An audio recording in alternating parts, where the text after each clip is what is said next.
৭১ থেকে তার যা যা অর্জন, এই পুরো অর্জনের মুদ্রাটা ২৪-এ এসে উল্টে গেছে।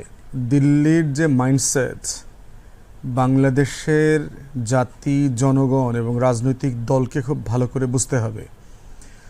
৪৭-এ যখন ভারত পাকিস্তান আলাদা হয়েছে, আপনার আলাদা রাষ্ট্র হয়ে গেল, ইন্ডিয়ান ন্যাশনাল কংগ্রেসের প্রথম যে কনফারেন্স হয়, সেখানে কিন্তু অধিকাংশ রাজনৈতিক ব্যক্তি পাকিস্তান নামক রাষ্ট্রকে মেনে নেয় নাই, এবং তাদের ইন্ডিয়ান ন্যাশনাল কংগ্রেসের রিটেন রেজলিউশন আছে যে এই রাষ্ট্রটাকে আমরা মেনে নিচ্ছি ফর দ্য টাইম বিং, লেখা আছে আপাতত এই রাষ্ট্রটা সার্ভাইভ করবে না এবং আমরা সার্ভাইভ করতে দিব না।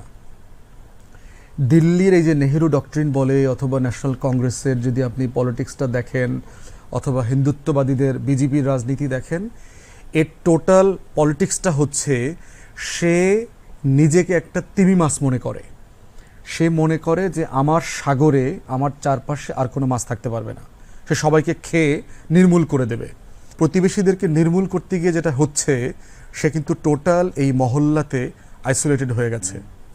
এবং দেখবেন আমাদের আত্মীয় স্বজনদের মধ্যে অথবা পাড়া প্রতিবেশীর মধ্যে দেখবেন যে যারা একটু ঝগড়াটে, একটু অভদ্র, বেয়াদব টাইপের, দজ্জাল টাইপের, এরা দেখবেন অন্যকে আলাদা করতে গিয়ে নিজে কিন্তু ওই মহল্লাতে ঝগড়াটে হিসাবে, বেয়াদব হিসাবে, অভদ্র হিসাবে পরিচিত হয় এবং আলাদা হয়ে যায়। ভারতের বাস্তবতা কিন্তু তাই হয়েছে। এখন সে দেখেন তার ৭৭ বছরের ইতিহাসে কোনো ফরেন পলিসি সাকসেস নাই, এক্সেপ্ট ৭১ সালে সে পাকিস্তানকে ভেঙেছে, পাকিস্তানকে আলাদা করতে পেরেছে। সেই বাস্তবতায় সে দেখতে পাচ্ছে ৭১ থেকে তার যা যা অর্জন, এই পুরো অর্জনের মুদ্রাটা ২৪-এ এসে উল্টে গেছে। তো সে বুঝতে পারছে তার ৪৭-এর স্বপ্ন, পাকিস্তান না মেনে নেওয়া, অথবা ৭১-এ পাকিস্তান ভাঙা, অথবা আওয়ামী লীগ, জাতীয় পার্টির মতো দালাল সংগঠনের মধ্য দিয়ে বাংলাদেশকে ভারতের করদরাজ্য বানানোর এই যে আকাঙ্ক্ষাগুলো, অথবা ৭১-এর যুদ্ধের সময় যে ৭ দফা গোলামির চুক্তি করা, পরবর্তীতে গান্ধীর সাথে গোলামির চুক্তি করা, এর প্রত্যেকটা জিনিস আন্ডু হয়ে যাচ্ছে তরুণদের হাতে। কারণ তরুণরা একটা নতুন চেতনায় বাংলাদেশকে দেখতে চায়। তরুণরা কিন্তু এটা কেউ বলেন নাই যে আমরা ভারতের সাথে সম্পর্ক করব না, আমরা কিন্তু কেউ বলছি না। ভারত আমার জাতীয় শত্রু, এটা মেনে নিয়ে আমি ভারতে ঘুরতে যাব, আমি ভারতে চিকিৎসা করতে যাব, আমি ভারতে পড়তে যাব, আমি ভারতের সাথে ব্যবসা করব, আমি ভারতের সাথে সব করব। আমার যত দ্বিপাক্ষিক সম্পর্ক আছে, দ্বিপাক্ষিক ধরেন সীমান্ত হত্যার বিষয় আছে, আমার নদীর পানির হিস্সার ব্যাপার আছে, প্রত্যেকটা বিষয় আমি তার সাথে নেগোশিয়েট করব। আপনি আমার রাজনীতিতে ইন্টারফেয়ার করবেন না, আমিও আপনার দেশে কোনোভাবে ইন্টারফেয়ার করব না, জিরো টলারেন্স প্রবলেম। তো এই যে জায়গাগুলো আছে, সেটাকে দিয়েই আমাদের পথ চলতে হবে। তো সবাই আমরা একমত, ভারতের সাথে আমাদের সম্পর্ক কন্টিনিউ করতে হবে, কিন্তু এটা মাথায় রেখে যে ভারত আমার ন্যূনতম বন্ধু রাষ্ট্র না, কোনো দিন ছিল না, কোনো দিন হবে না। এই ভারতীয় সাম্রাজ্যবাদীদের, দিল্লির যে সাম্রাজ্যবাদ আছে, তার মনস্তত্ত্ব বোঝাটা হচ্ছে ৬ কোটি তরুণের নাগরিক হয়ে ওঠার প্রথম শর্ত, এবং তার এজেন্সি ক্যারি করে হচ্ছে হাসিনা। অতএব হাসিনাকে যখন, শেখ পরিবারের সদস্যদেরকে যখন বাংলাদেশ ছাড়তে বাধ্য করা হয়েছে, এটার মধ্য দিয়ে ভারত মুক্ত করা হয়েছে বাংলাদেশকে। এর মানে যে ভারতের দোষণ নাই, আওয়ামী লীগের দোষণ নাই, ব্যাপারটা তা না, কিন্তু এটা বোঝাই হচ্ছে নতুন রাজনীতি। প্রফেসর ইউনূসকে জিজ্ঞেস করেছে যে বাংলাদেশে কি মুসলিম শাসন অথবা ইসলামিক কিছু হচ্ছে কিনা। আপনাদের দরজায় দরজায় যে গেরুয়ালাদের উত্থান কি আপনাদের চোখে পড়ে না? ভারতে যে সাম্প্রদায়িক হিন্দুত্ববাদীরা মসজিদে গিয়ে মসজিদ ভেঙে দিচ্ছে, কবরস্থান ভেঙে দিচ্ছে, মুসলমান অলি আউলিয়া পীর দরবেশদের মাজার ভেঙে দিচ্ছে, তারপরে হচ্ছে আপনার জলসা করতে দিচ্ছে না, বছরের যে কাওয়ালি সন্ধ্যা হয়, কাওয়ালি সন্ধ্যা করতে দিচ্ছে না, সেগুলো কি চোখে পড়ে না? মণিপুরে দেখলাম জোর করে খ্রিস্টান যারা হয়ে তাদেরকে আবার হিন্দু করা, মুসলমানদেরকে হিন্দু হতে বাধ্য করা।